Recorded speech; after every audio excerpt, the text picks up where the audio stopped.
আসসালামু আলাইকুম সুপ্রিয় শিক্ষার্থীরা, আশা করি তোমরা সবাই অনেক ভালো আছো। তোমরা সবাই জানো, কোটা সংস্কার আন্দোলনের কারণে দেশের সকল শিক্ষা প্রতিষ্ঠান অনির্দিষ্টকালের জন্য বন্ধ ঘোষণা করা হয়েছে। এখন শিক্ষা প্রতিষ্ঠান কবে খুলবে, চলমান এইচএসসি পরীক্ষা কবে থেকে শুরু হবে, চলমান ষান্মাসিক মূল্যায়ন কবে থেকে শুরু হবে, এছাড়াও অন্যান্য যে পরীক্ষাগুলো স্থগিত করা হয়েছে সেগুলো কবে শুরু হবে, শিক্ষা প্রতিষ্ঠানে কবে থেকে আবার নিয়মিত ক্লাস শুরু হবে, এই সবগুলো বিষয় নিয়ে জানবো আমাদের আজকের ভিডিওতে। শুরু করার আগে সবার কাছে ছোট্ট একটা রিকোয়েস্ট করছি, যারা এখনও আমাদের চ্যানেলটিকে সাবস্ক্রাইব করনি, শিক্ষা বিষয়ক সকল তথ্য ও পরামর্শ সবার আগে পাওয়ার জন্য এখনই সাবস্ক্রাইব করে রাখো। আমরা বিস্তারিত জানার জন্য একটু নিচে স্ক্রল করছি। কোটা সংস্কার আন্দোলনকে ঘিরে সৃষ্ট পরিস্থিতিতে প্রভাব পড়েছে দেশের শিক্ষা কার্যক্রমের উপর। এর মধ্যে সবচেয়ে বেশি সংকটে পড়েছেন এইচএসসি ও সমমানের পরীক্ষার্থীরা। ইতিমধ্যেই 2 দফায় 4 দিনের এইচএসসি পরীক্ষা স্থগিত করা হয়েছে।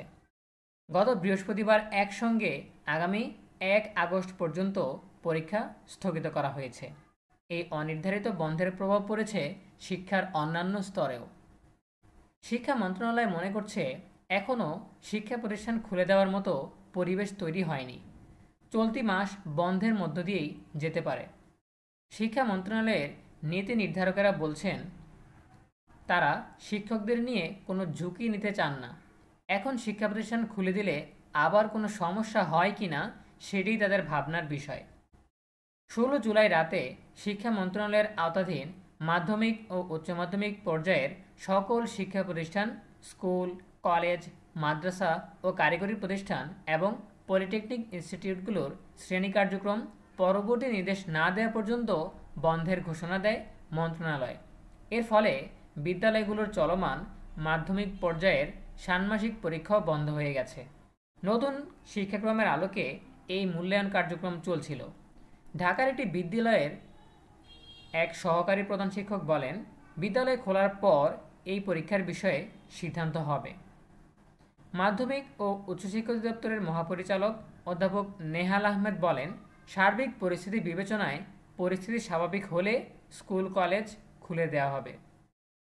সারা দেশের সরকারি প্রাথমিক বিদ্যালয়গুলোও বন্ধ ঘোষণা করা হয়েছে।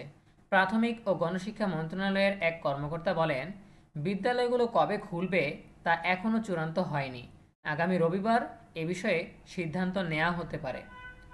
এইচএসসিতে পরবর্তী পরীক্ষা শুরুর কথা ছিল আগামীকাল রোববার 28 জুলাই, কিন্তু সিদ্ধান্ত হয়েছে যে 28 জুলাই থেকে 1 আগস্ট পর্যন্ত সব শিক্ষা বোর্ডের এইচএসসি ও সমমানের পরীক্ষা স্থগিত থাকবে। এখন পর্যন্ত সিদ্ধান্ত হয়েছে যে 4 আগস্ট থেকে আবার যথারীতি পরীক্ষা নেওয়া হবে। আর স্থগিত হওয়া পরীক্ষাগুলো সময়সূচি পরে বিজ্ঞপ্তি দিয়ে জানানো হবে। শিক্ষা বিভাগের সূত্রগুলো বলছে, শিক্ষার্থীদের শতভাগ নিরাপত্তা নিশ্চিত করা ছাড়া শিক্ষা প্রতিষ্ঠান খোলার কথা এই মুহূর্তে বিবেচনা করছে না সরকার। তাদের ভাবনায় অগ্রাধিকার পাচ্ছে এইচএসসি পরীক্ষা, তারপর স্কুল কলেজ খোলা হতে পারে, পরে বিশ্ববিদ্যালয় খোলার সিদ্ধান্ত হতে পারে। জানতে চাইলে শিক্ষামন্ত্রী মহিবুল হাসান চৌধুরী বলেন, শিক্ষা প্রতিষ্ঠান খোলার বিষয়টি এখন কেবল তাদের উপর নির্ভর করছে না। এখন সবার আগে জননিরাপত্তার বিষয়টি গুরুত্ব দিয়ে দেখা হচ্ছে।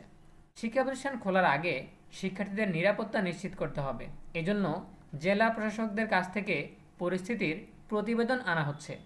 সেগুলো পর্যবেক্ষণ করে শিক্ষা প্রতিষ্ঠান খোলার বিষয়ে সিদ্ধান্ত নেওয়া হবে।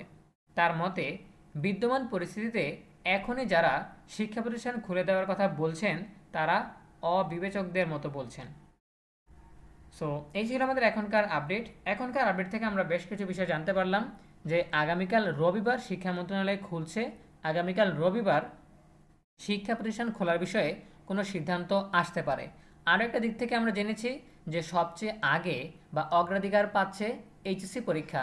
এখন 4 আগস্ট থেকে এইচএসসি পরীক্ষা যথারীতি হওয়ার কথা।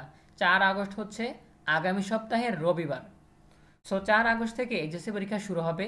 যদি তাতে কোনো সমস্যা না হয়, তারপর ধীরে ধীরে প্রাথমিক বিদ্যালয় খুলে দেওয়া হবে, মাধ্যমিক বিদ্যালয় খুলে দেওয়া হবে, উচ্চ মাধ্যমিক কলেজগুলো খুলে দেওয়া হবে, তারপর বিশ্ববিদ্যালয় খোলার কথা ভাবা হবে। ঠিক আছে, এভাবে পর্যায়ক্রমে বা ধারাবাহিকভাবে শিক্ষা প্রতিষ্ঠান খুলে দেওয়া হবে। তবে যে বিষয়টা বোঝা যাচ্ছে সেটা হচ্ছে এই চলতি সপ্তাহটা, এই সপ্তাহ শিক্ষা প্রতিষ্ঠান বন্ধই থাকবে। ঠিক আছে, এই চলতি মাসটা শিক্ষা প্রতিষ্ঠান বন্ধেই কেটে যাবে। ঠিক আছে, সো এই বিষয়ে সর্বশেষ আপডেট পাওয়ার জন্য আমাদের সাথে থাকো। দেখা হবে পরবর্তী আপডেট নিয়ে নতুন কোনো ভিডিওতে। সেই পর্যন্ত তোমরা সবাই ভালো থাকো, সুস্থ থাকো, নিরাপদে থাকো।